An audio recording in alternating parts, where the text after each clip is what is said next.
N'hésitez pas à liker la vidéo pour nous encourager. Et si vous êtes nouveau sur la chaîne, abonnez-vous et activez la cloche de notification pour ne manquer aucune de nos prochaines vidéos. Bon, en fait, la fondatrice de Souna Evans a été condamnée en 2018 en 1 an de prison avec sursis et une interdiction de gérer une société pendant 5 ans. La gente influenceuse reçoit de terribles menaces et insultes à cause de son conflit avec Booba. Elle les a dévoilées dans une vidéo en versant des larmes. Après avoir violemment critiqué par le rappeur Booba qui l'accuse d'arnaquer les gens avec les influenceuses de son agent Souna Evans, l'entrepreneuse est maintenant la cible de terribles insultes et menaces de mort de la part des fans du duc de Boulogne. Et du coup, Marc Blatta s'exprime à ce sujet et l'affaire Aqua Bab et Maïs après les vidéos futées. Et voici les propos de Marc Blatta. Qui a menacé la GLC, etc., se retrouve en garde à vue actuellement. Donc bien évidemment, c'est indépendamment de ma volonté. Il est évident que quand il sortira, je l'espère, il voudra toujours faire son live et il s'exprimera, il donnera sa version, etc. J'ai reçu également énormément de messages concernant des gens qui le connaissaient, en positif, en négatif, peu importe. Les gars, moi je suis là juste pour relayer de l'info, etc. Après, vous faites votre propre jugement de lui. Je ne suis pas juge, je suis là pour mettre en avant des trucs, gratter du buzz, tu connais, on sort la planche de surf. Et voilà, au moins je suis un des seuls à l'admettre et l'avouer. C'est bien triste d'ailleurs. Ensuite, je voulais rebondir sur l'affaire de Magali Berda, les 13 interpellations, etc. Il y en a beaucoup qui m'attendaient aussi au tournant par rapport à ça. Et de me poser la question, alors qu'est-ce que tu as à dire? Qu'est-ce que tu en penses? Alors moi je pense différemment de Magali, mais ce qui ne veut pas dire que Magali a tort. Dans ce qu'elle a fait, elle a raison, c'est une maman, c'est une femme, donc déjà voilà, d'un certain âge qui plus est. Son mari Stéphane, que vous connaissez tous, a eu une période très difficile ces derniers temps, donc ça s'est accumulé, etc. Et l'ambiance familiale, c'était pas au beau fixe, tu vois ce que je veux dire? Donc je peux tout à fait comprendre qu'elle a décidé de saisir la justice et de vouloir faire justice par rapport à des gens qui ne comprennent pas qu'une accumulation de messages plus sordides les uns que les autres peuvent amener des fois à une dépression profonde et puis même des fois à des choses un peu plus graves. Moi, je suis pas forcément dans ce délire-là et j'ai saisi la justice que pour une seule personne, un certain Wael Raïs, je sais plus comment il s'appelle, le mec qui a diffamé sur moi, qui a fait des interviews pour diffamer, lui, vous inquiétez pas, ça arrive et je vous tiendrai au courant. Mais pour tout le reste, les gens qui m'insultent, les gens qui insultent ma femme, ma famille, tout ce que vous voulez, etc., pour moi, ça reste numérique. Dès lors où les gens viennent dans la vraie vie et là, s'attaquent à toi, là, oui, il faut se défendre. Moi, pour moi, quand ça reste numérique, je trouve que c'est un jeu parce que, et attention, je suis pas en train de dire j'apprécie de me faire insulter quoi que ce soit, mais je dis juste que, t'as vu, c'est Internet. C'est Internet, tu sais à quoi t'attendre. Tu sais qu'il y a beaucoup de gens qui sont mauvais.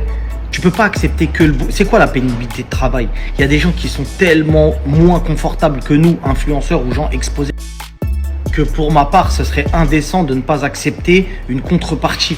La contrepartie, elle se trouve où? Elle se trouve là-dedans, dans les insultes, dans les critiques, dans la diffamation. Elle se trouve là-dedans, la contrepartie. Un influenceur, il a la belle vie. Il fait une pub, il prend 1000 euros, 2000 euros, 3000 euros, etc., etc. Alors qu'il y a des gens qui se cassent le dos pour avoir un SMIC. Alors que toi, tu prends un SMIC en 5 minutes en faisant une pub.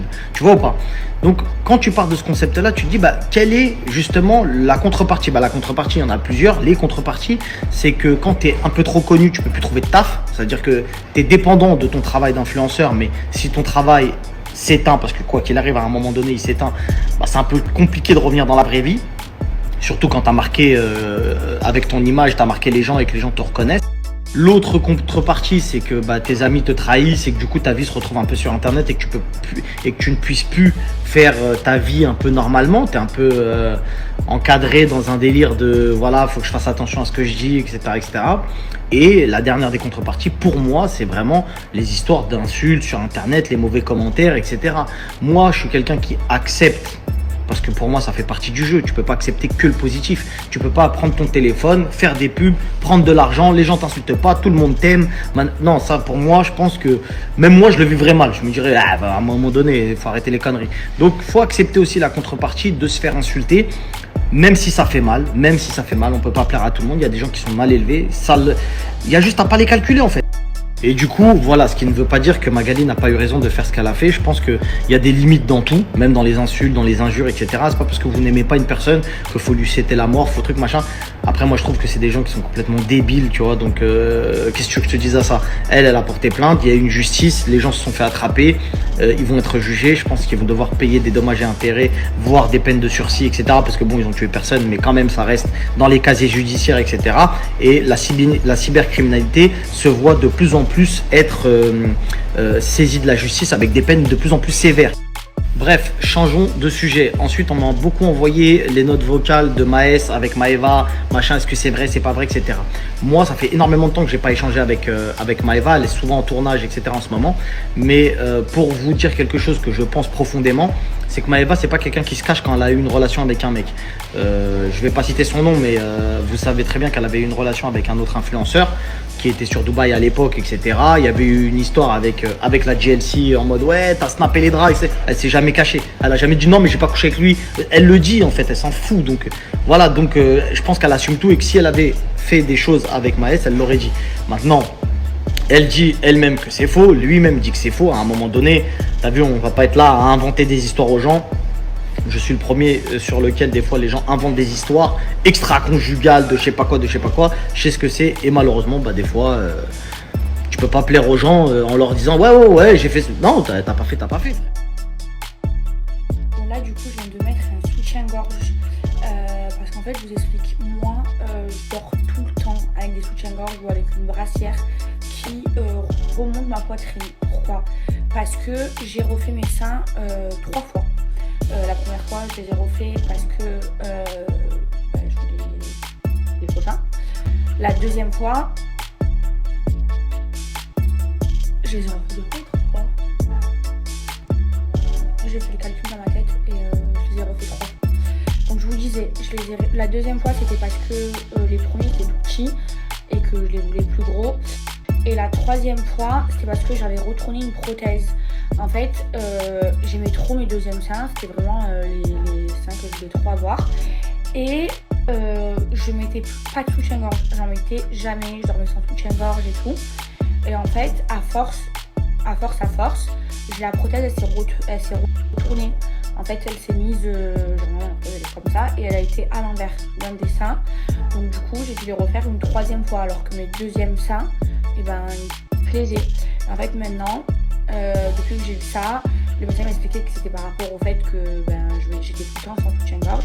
Donc maintenant, je mets tout le temps des soutiens-gorge ou tout le temps des brassières qui vont tenir mes seins. C'est super important les filles, surtout celles qui ont des prothèses parce que moi j'ai eu ce problème-là. Donc les filles, si vous voulez ne pas avoir le même problème que moi, mettez des soutiens-gorge, des brassières, c'est super important. Même quand vous faites du sport, mettez des brassières qui tiennent vos seins. Là je parle pour les filles qui ont les seins refaits parce que genre quand on a des seins refaits, genre nos seins ils tombent pas, ils sont hauts et tout, et on a tendance à ne pas les soutenir, à ne pas mettre de brassière, ne pas mettre de soutien-gorge et après la prothèse elle s'affaisse, elle peut se retourner et moi j'ai eu ce problème là. C'est pour ça que je les ai fait refaire une 3e fois. Donc voilà, c'est le conseil TT de Maëva Guénam. Bref, c'est pareil pour mes fesses. En fait mes fesses, comme vous le savez, moi j'ai du Yacore dedans et en fait ma hantise c'est que ça s'affaisse à force de s'asseoir et tout. C'est pour ça que moi je suis tout le temps assise comme ça, même dans l'avion, dans la voiture et tout, parce que j'essaye de pas m'asseoir sur mes fesses parce que j'ai trop peur qu'un jour elles s'affaissent et que je ne peux plus rien faire. J'ai vu plein de filles, mais de mes yeux, qui avaient les fesses refaites comme moi. Et en fait moi, j'ai pas honte de mettre un maillot de bain, de mettre des strings et tout, parce que mes fesses elles sont rondes, elles sont belles et tout. Et il y a des filles qui ont des fesses refaites, elles sont obligées de les cacher, de mettre des paréos et tout, parce que leurs fesses elles sont affaissées et tout. Je vous jure, j'ai déjà vu des trucs comme ça de mes yeux, c'est horrible. Franchement les pauvres elles me font trop de la peine et elles peuvent rien faire. Et même la chirurgie et tout, ça s'enlève pas, donc il faut vraiment faire attention. Et moi je fais hyper attention à ça parce que j'ai envie, moi genre si j'ai les fesses refaites, c'est pour les montrer, genre quand je suis à la plage, mon maillot de bain. Bon les amis, c'était ça, abonnez-vous et activez la cloche de notification pour ne pas louper aucune de nos prochaines vidéos.